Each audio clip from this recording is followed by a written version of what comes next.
Olá, seja bem-vindo a mais um estudo sobre o Catecismo de Heidelberg. Estamos hoje estudando as perguntas de número 27 e 28, que dizem respeito à providência de Deus. Esse primeiro estudo versará a respeito da 27ª pergunta, e a segunda parte desse estudo virá em seguida a respeito da 28ª pergunta. Então vamos à pergunta 27, que nos questiona o seguinte: o que é a providência de Deus? Sua resposta é esta: é a força todo-poderosa e presente, com que Deus, como se fosse por suas mãos, sustenta e governa o céu, a terra e todas as criaturas, de modo que as ervas e plantas, a chuva e a seca, os anos frutíferos e os estéreis, o alimento e a bebida, a saúde e a doença, a riqueza e a pobreza e todas as coisas não nos vêm por acaso, mas de sua mão paternal nos são dadas. A resposta do Catecismo de Heidelberg tenta de alguma maneira aliar a ideia da soberania, do governo de Deus acima de todas as coisas, a ideia também da sua providência, de modo que ele faz algo diferente de nós. Enquanto nós muitas vezes questionamos a soberania de Deus por não entender a sua providência, ele nos convida a entender a soberania de Deus desfrutando da sua providência. Em outras palavras, ele nos diz que o fato de Deus governar sobre todas as coisas nos céus, na terra e todas as suas criaturas é também a garantia de que através de todas as coisas nós somos cuidados, amparados, sustentados pelo nosso Senhor. De modo que a soberania divina ela é crida e experimentada através da providência divina e não o contrário. Mas antes de entrarmos a fundo nesse ponto, eu gostaria de analisar biblicamente o que a Bíblia afirma a respeito do governo de Deus, a respeito do reino soberano, do reinado soberano de nosso Senhor, Deus e Pai, sobre todas as coisas. Em primeiro lugar, a Bíblia afirma que Deus reina e governa as nações. O Salmo de número 2. Versículos 2 e 4 dizem: os reis da terra se levantam e os príncipes conspiram contra o Senhor. Ri-se aquele que habita nos céus, o Senhor zomba deles. Estão duas personagens em lados opostos. Primeiro, em um lado, os reis da terra, que conspiram contra o Senhor. No outro lado, o Senhor, que do céu zomba e ri daqueles que conspiram contra ele, porque o Senhor governa sobre todas as coisas, porque o Senhor governa sobre as nações, não só sobre Israel, não só sobre a igreja, mas sobre toda a terra. Salmo 33:10 diz: o Senhor frustra os desígnios das nações e anula os intentos do povo. Deus reina sobre as nações, ele governa sobre toda a terra.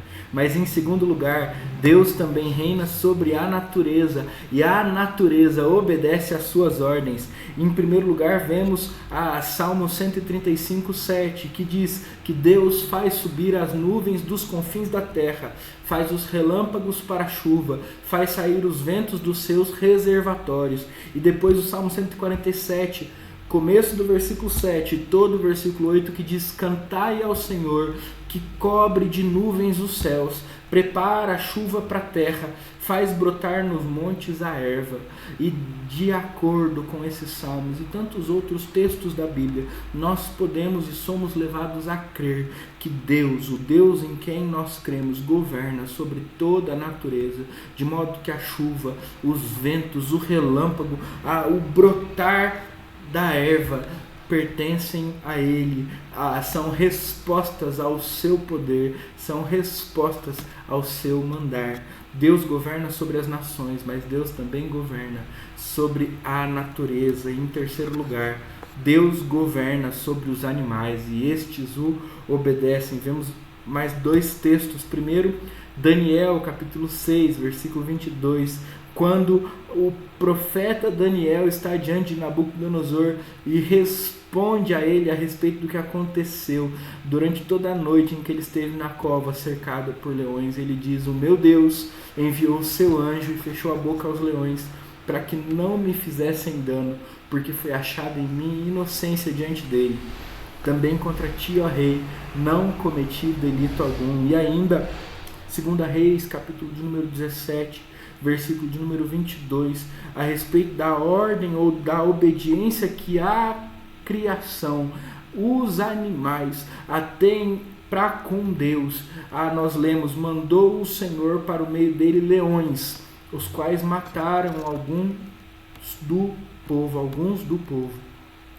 Porque Deus não é o Deus que governa só sobre as nações, Ele não é o Deus que governa apenas sobre a natureza, Ele também é Deus que governa sobre toda a sua criação, sobre todos os animais que Ele criou.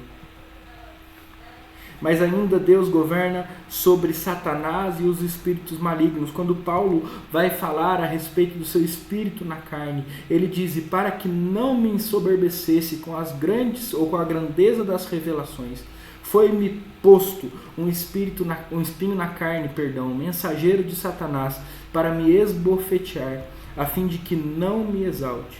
Por causa disso, 3 vezes pedi ao Senhor que o afastasse de mim. Olha que interessante esse texto, porque em primeiro lugar, o verbo foi-me posto está na voz passiva e não encontra no texto nenhum agente da passiva a quem possa ser atribuída a ação. E quando isso acontece no texto bíblico, nós costumamos dizer e pensar que nós estamos diante de uma construção chamada passiva divina. Uma construção que aponta para a ação soberana de Deus sobre o que está acontecendo. O que nos traz então a resposta à pergunta: quem pôs o espinho na carne de Paulo? Em última instância, quem pôs o espinho na carne de Paulo foi o próprio Deus. E é exatamente por isso que por 3 vezes ele diz que pede ao Senhor. Ele não repreende Satanás. Ele não dirige-se a Satanás, ainda que o espinho na carne seja descrito como mensageiro de Satanás, enviado para esbofeteá-lo. Ele não se dirige a Satanás. Ele não exerce autoridade sobre Satanás, mas ele dirige-se ao Senhor, que tem poder sobre Satanás e seus súditos. Ele que pode fazer com que o espinho na carne seja retirado, porque também em última instância foi ele quem o colocou. Mas percebam, diante das evidências bíblicas, nós vemos um Deus que governa sobre as nações, vemos um Deus que governa sobre a natureza, vemos um Deus que governa sobre os animais, as suas criaturas, vemos um Deus que governa sobre Satanás e sobre os seus demônios. Mas não só isso, vemos também na revelação bíblica que para além desse Deus que governa, vemos um Deus que governa não de forma passiva, que permite as coisas acontecerem, mas que governa de forma ativa e que faz as coisas acontecerem. Percebam, em primeiro lugar, Deus usa os ímpios para seus planos. Jó, capítulo número 12, versículo de número 16, diz: com Deus está a força e a sabedoria, seu é o que erra e o que faz errar. Esse versículo está dentro de um argumento maior, quando Jó dirige-se aos seus amigos que tentam consolá-los e de alguma maneira apelam para o fato de que os ímpios não pertencem ou não estão com Deus. E ele diz: não, com Deus está toda a força e toda a sabedoria, e a Deus pertencem todos aqueles que erram e os que induzem ao erro. Mas ainda, quando olhamos para a história de José, podemos ouvi-lo dizendo o seguinte a respeito de seus irmãos que o venderam aos egípcios como escravo: assim, não fostes vós que me enviastes para cá, e sim Deus, que me pôs por pai de Faraó e senhor de toda a sua casa e como governador em toda a terra do Egito, diante dos seus irmãos. Do ponto de vista da soberania de Deus, enquanto José tem uma conversa franca com aqueles que o haviam vendido impiamente, aos mercadores que se dirigiam ao Egito. José diz: não foram vocês que me enviaram para cá, mas foi Deus. Deus que os usou. Deus que usou essa atitude má de vocês para me trazer para cá e para me pôr por pai de Faraó, para me pôr como governador de toda a terra do Egito. Mas Deus não só usa os ímpios, como também Deus endurece os corações. Você vai se lembrar desses textos. Êxodo capítulo 14, que narra a saída do povo de Israel do Egito, Deus diz a Moisés: eis que endurecerei o coração dos egípcios para que vos sigam e entrem nele, entrem no mar e ali morram.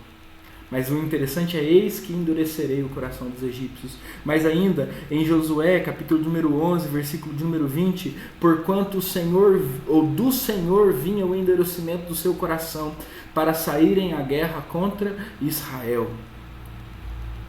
Romanos 9,18 diz: logo, tem ele misericórdia de quem quer, e também endurece o coração, ou endurece a quem lhe apraz. Deus não só usa os ímpios, como também endurece os corações.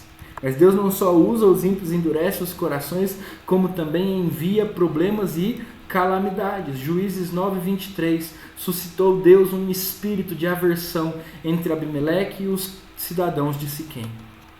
1 Samuel 1:5, Ana, porém, dava porção dupla, a Ana, porém, dava porção dupla, porque ele a amava, ainda mesmo que o Senhor a houvesse deixado estéril. Quem deixou Ana estéril? O Senhor, porque ele traz sobre o seu povo, sobre nós, problemas e dificuldades.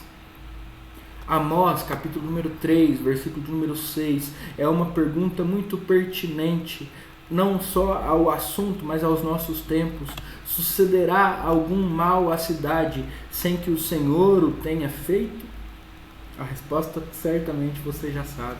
Mas por fim, Deus não só usa os ímpios, Ele não só endurece os corações, Ele não só envia problemas e calamidades, mas Ele também traz a morte. Deuteronômio 39. Vede agora que eu sou, eu somente, mais nenhum Deus além de mim.